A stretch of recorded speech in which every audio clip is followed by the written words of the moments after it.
Oke teman-teman, ketemu lagi di IP Shelter, dan di segmen kali ini kita agak berbeda karena saya akan sharing pengalaman saya selama pakai si produk ini. Sekalian review dikit kali ya. Produk ini yaitu Eageriness seri yang 60 liter dari Eager. Oke, jadi sedikit cerita. Carrier ini dibeli tahun 2018. Waktu itu dibeli dengan harga di range sekitar 800 sampai 1 juta. Tergantung variannya yang 45 liter atau yang 1 juta. Kemudian varian warnanya dia ini ada dua waktu itu, yang warna hitam dan warna biru. Oke, gimana sih pengalaman gua selama 6 tahun menggunakan Eageriness ini di beberapa gunung di Indonesia dengan kondisi cuaca yang berbeda, kondisi jalur yang berbeda, kerapatan jalur yang berbeda, kemudian durasi pendakian yang berbeda, 2 hari, 3 hari, 4 hari. Apakah itu tetap nyaman selama gua pakai beberapa hari itu? Jadi kita langsung aja masuk ke sharingnya, tapi sebelum itu kita bahas dulu mungkin ya spesifikasinya untuk mengingatkan kembali teman-teman gimana sih spesifikasi dari si Eageriness ini. Oke, yang pertama dari sisi bahan sendiri, secara garis besar sebenarnya si Carrier ini bahannya polyester. Hanya saja yang berbeda itu di bagian top leadnya ini, top loadnya. Nah di bagian sini kalau kelihatan ini dia pakai ripstop ya. Jadi yang kotak-kotak itu, dia itu kalau misalnya terjadi sobekan, misalnya kayak nyangkut atau kena benda tajam, dia itu menahan si sobeknya di bagian itu aja, jadi nggak bakal nyebar kemana-mana. Itu untuk bagian top loadnya. Kemudian di bagian depan sini dia itu ada front pocket yang dia sebenarnya volumenya besar banget. Ini bakal cukup banyak barang yang biasanya dipakai untuk barang-barang yang diperlukan cepat, kayak misalnya jas hujan atau raincoat, kemudian jaket yang biasanya dipakai cepat, kemudian juga atau makanan juga untuk selama di perjalanan, mungkin hal-hal seperti itulah, atau flysheet. Itu untuk front pocketnya. Kemudian di bagian pinggir itu side pocketnya ada dua, dan dia menggunakan bahan polyester juga, jadi dia kokoh, gak bakal gampang sobek atau gimana, dan dia cukup menampung air 1,5 liter, harusnya cukup. Kemudian untuk di bagian top pocketnya ini juga bukaannya besar sih, besar banget, cukup banyak juga. Lagi-lagi ini bisa dipakai buat menempatkan barang-barang yang memang diperlukan cepat, seperti yang udah disebutkan, yang bisa disimpan di front pocket juga begitu. Kemudian di hip beltnya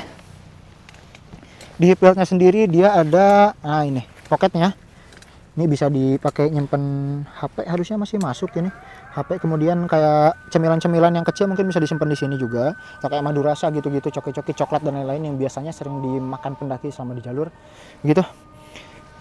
Itu untuk pocket-pocketnya. Kemudian untuk fitur lainnya di bagian depan sini ini ada tempat untuk trekking pole, ada dua, dan dia juga bisa di-adjust tergantung ukuran si trekking pole-nya, diameternya segimana ini. Kiri dan kanan ada dua. Oke, di bagian depan ini ada chest strap yang adjustable juga dia, dan kemudian ada fluidnya juga, dan di bagian bawahnya ada hip belt-nya. Ini untuk menentukan kenyamanan kita juga. Dan terakhir untuk back systemnya dia pakai busa kayak gini, dan teknologi yang dipakainya Tropic Airflow. Jadi katanya supaya nggak gerah dan panas kalau misalnya kita mendaki di suhu yang panas atau di permukaan terbuka, dan ya intinya mengurangi panas karena ada sirkulasi udaranya yang lebih bagus begitu. Mungkin itu aja. Jadi sekarang mungkin kita coba aja selama 6 tahun pemakaian apakah si Carrier ini masih nyaman atau enggak. Nah pertama looksnya kayak gini kalau misalnya gue pakai. Untuk hip beltnya kita sesuaikan dulu, kemudian chest strapnya juga. Nah kurang lebih looksnya kayak gini. Ini untuk back systemnya masih nyaman sih, meskipun sepertinya empuk back systemnya udah agak turun, tapi karena di back systemnya ini di dalamnya ada frame-nya. Biasanya frame-frame itu di bagian kiri kanan, di sebelah sini satu, bagian sini satu, biasanya frame itu di bagian situ. Tapi untuk si seri ini setahu saya itu frame-nya memenuhi semua bagian back system, satu plat gitu. Jadi dia lebih nyaman membentuk ke tubuhnya begitu. Oke, seperti yang saya janjikan tadi, gimana sih pengalaman saya selama 6 tahun pakai carrier ini? Jadi selama 1 tahun 2 tahun pertama itu di masa saya aktif-aktifnya banget naik gunung, ini paling lama dipakai itu durasi pendakiannya 3 hari, 3 hari 2 malam, dan itu masih sangat mengakomodir kebutuhan pendakian selama 3 hari 2 malam itu. Mungkin di range berat waktu itu 10 sampai 15 kiloan itu masih aman. Carrier ini sampai sekarang nggak ada yang kayak strapnya melonggar atau gimana, jadi apa namanya ke back systemnya jadi sakit atau gimana. Selama itu sih aman, sejauh ini aman juga ya. Mungkin beberapa hal yang turun setelah pemakaian itu cuma di salah satunya ini, di strap-strapnya itu adjustable-nya itu nggak ketahan sama stoppernya ini karena udah longgar sih karetnya itu. Kemudian dari sisi warna pun udah agak turun, tapi nggak yang turun banget, masih kelihatan hitamnya.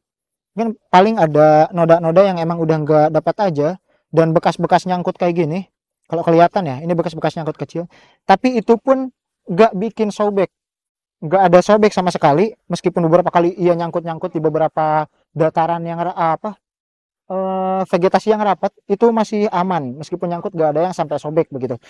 Oke, jadi yang paling utama yang saya rasakan selama 6 tahun ini, yang paling big deal ini di shoulder padnya ini, busanya itu udah mulai hilang nih. Untuk kasus yang kiri yang saya pegang ini masih aman sejauh ini. Nah ini yang major nih, kelihatan kan kayak ngerut gitu. Jadi karena busanya habis jadi yang ngerut. Kalau misalnya kita pakai posisinya jadi kayak gini nih lama-lama nih. Kalau durasi pendakiannya itu 2 hari 1 malam dan misalnya 4 sampai 6 jam, itu bakal berasa pedas banget di pundak. Tapi sebenarnya buat saya sih wajar untuk umur 6 tahun si busanya jadi kayak gini. Tapi nggak tahu apakah ini bisa diperbaiki atau tidak, nggak tahu. Kalaupun bisa, belum tahu juga diperbaikinya ke mana begitu. Mungkin karena khusus juga ya urusan jahit menjahitnya yang kayak gini.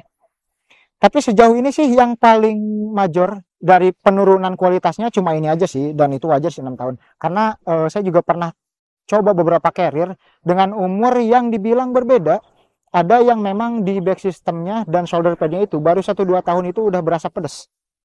Tapi tanpa menyebutkan brandnya. Dan ada juga yang kasusnya berbeda. Dari sisi warna, dengan sering dipakai itu si warnanya turunnya banget juga. Jadi udah kelihatan banget pudarnya. Tapi untuk si carrier ini sebenarnya kayaknya kalau misalnya dilihat sekilas nggak kelihatan turun ya, mungkin ya nggak kelihatan turun kecuali diamatin banget begitu. Itu aja big deal yang paling kelihatan. Jadi secara kesimpulannya selama pemakaian 6 tahun ini si carrier Egerinos ini benar-benar recommended karena aman banget sejauh ini. Nggak pernah ada insiden apapun, nyangkut-nyangkut pun nggak ada sobek tadi yang udah saya sebutin.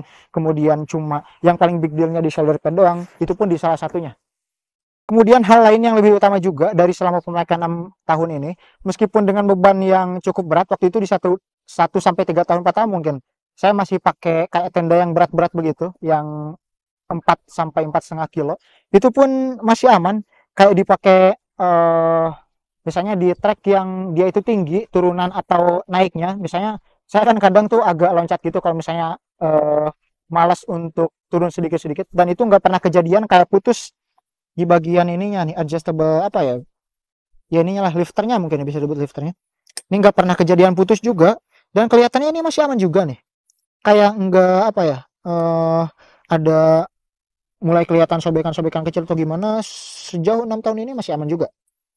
Jadi seharusnya dengan umur 6 tahun dengan harga sekian dan sampai sekarang masih aman dipakai, ini masih sangat worth it. Dan sebenarnya untuk masalah si shoulder pad ini ada beberapa produk dari luar Eger sendiri yang dia menyediakan untuk kayak shoulder pad tambahan gitu. Jadi biar nggak terlalu berasa, jadi lebih empuk lagi begitu. Itu sebenarnya untuk antisipasi lainnya.